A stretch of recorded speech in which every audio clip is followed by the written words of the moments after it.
Now, the school is in chaos and reliant on the goodwill of an interim principal to prevent it totally collapsing.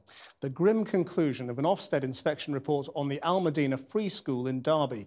Ministers say they're already taking action on the school, which was branded dysfunctional by the education watchdog, and will not allow it to languish in failure. But Labour say the saga has dealt a devastating blow to the government's flagship free schools policy.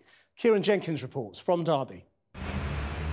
Parents and children left Al-Madinah school clutching copies of Ofsted's report. It was tough reading. Inspectors were at the school just over 2 weeks ago. It's one of a new breed of free schools. It can do things its own way. Problem is, that way isn't working. Ofsted say in chaos and dysfunctional. What do you say?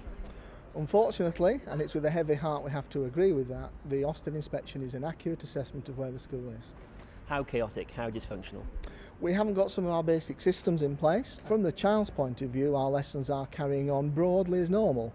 Not as well as we'd like them to be, but they are carrying on as normal. So now this Islamic faith school is in trouble on two fronts. Just last week, the government warned it faced closure unless discrimination against female staff and pupils stopped.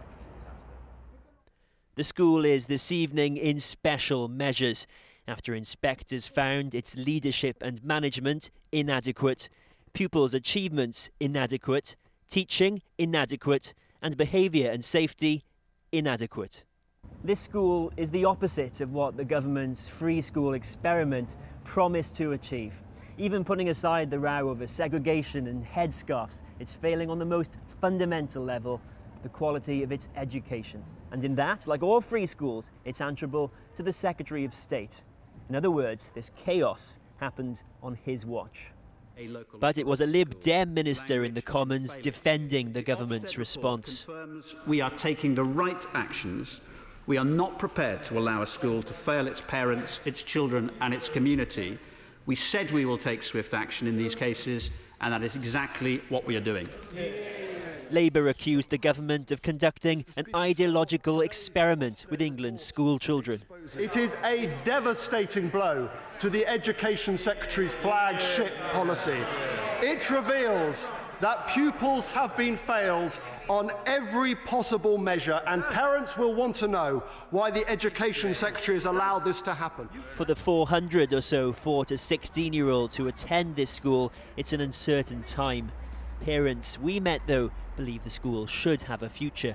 My daughter's education has improved a lot since she's come here. Her reading and writing has come on tremendously. It's just a new school. They're having some teething problems, and I'm very confident that they're going to resolve those issues over time. At the end of the day, if the government decides the school to close down, they're letting me down as a parent. The government still wants more people to come forward to run their own schools. This one, though, could yet be shut down just over a year after it opened. Kieran Jenkins, Channel 4 News, Derby.